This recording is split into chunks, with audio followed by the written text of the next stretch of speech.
Okay, I'm Dave Spies. I'm at Columbia Breaks again, and I'm at my favorite spot on the Hoh Interpretive Trail, and one of my favorite trees in the whole world, because this tree is just full of history. And you see that it's burned out on one side, but you can still see it's a healthy, big tree.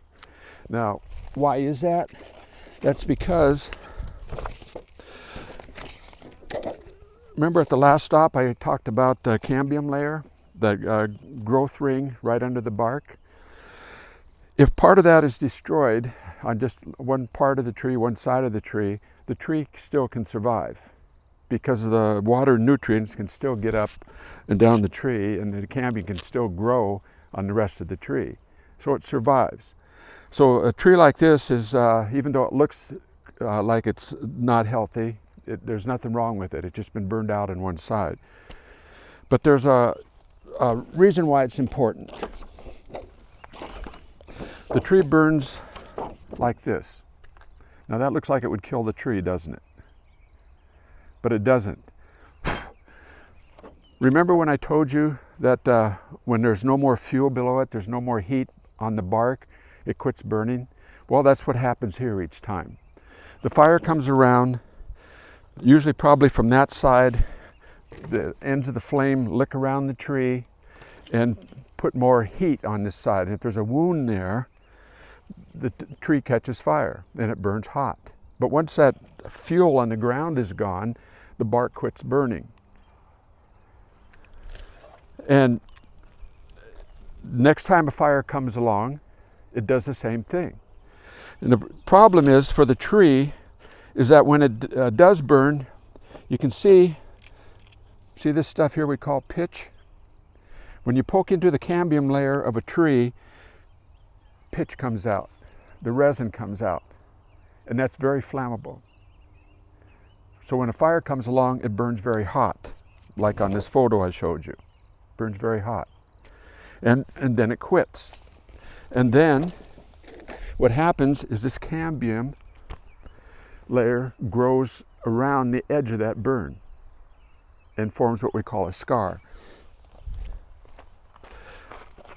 Let me show you on this one. Here's a tree that's been cut down. This tree germinated in 1786 and probably burned in 1999.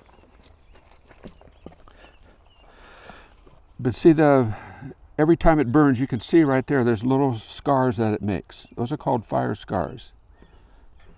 And if we mark those and we count from the center of the tree and count the number of rings, we can tell what years they burned.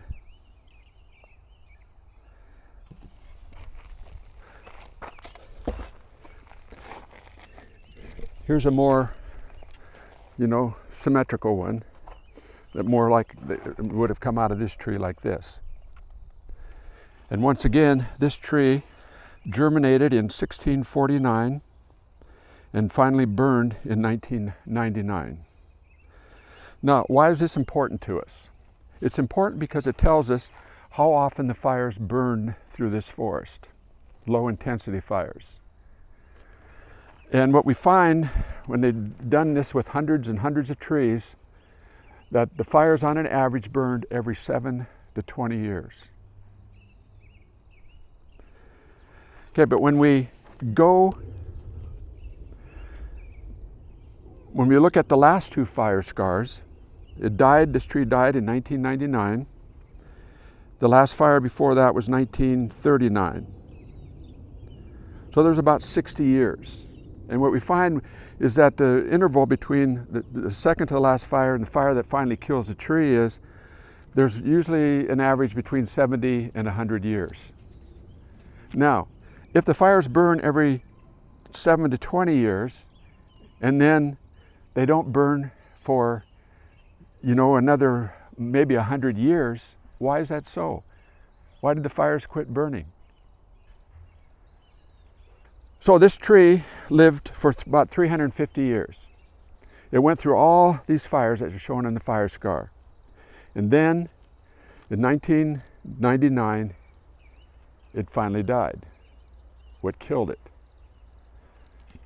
After several years, 60, 70 years of no fire, all of a sudden it died. What killed it? Let's look over here. It's kind of like at the first stop that we made with the ponderosa, the healthy ponderosa pine. This is what happened. Because the fire stopped, the young trees were able to grow. And they took nutrients from the soil, they took water from the soil, they made the bigger trees weaker, but more importantly, they grew underneath the big trees. What finally killed a tree like this, as big as this, after 350 years, 400 years, was just simply too many trees. Ones that grew under the tree and acted like a ladder fuel. Let me show you a diagram. This is what happened. This is the way the forest used to look with ponderosa pine forest. A lot of spacing between the trees, grasses and small shrubs growing through. A fire would burn every 7 to 20 years and burn out all the small trees and the small shrubs. But all of a sudden, when fire was taken out of the forest, here's what happened. Fire no longer took out the competition, and it grew thicker and thicker. And this is a situation that we have today. Too many trees in one place. So that when a fire does come through, not only are these trees probably weak and diseased because they can't compete with each other, but they also have a lot of ladder fuel that not only kill the small trees, but they also kill the larger trees. That's what happened. Now the question is, again, now that you've had time to think about it, what happened about here? What happened?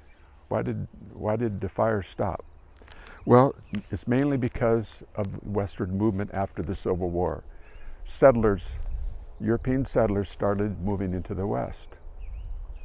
And when they came here, they found almost park-like forests that look like this. Now let me show you a photograph of one of those.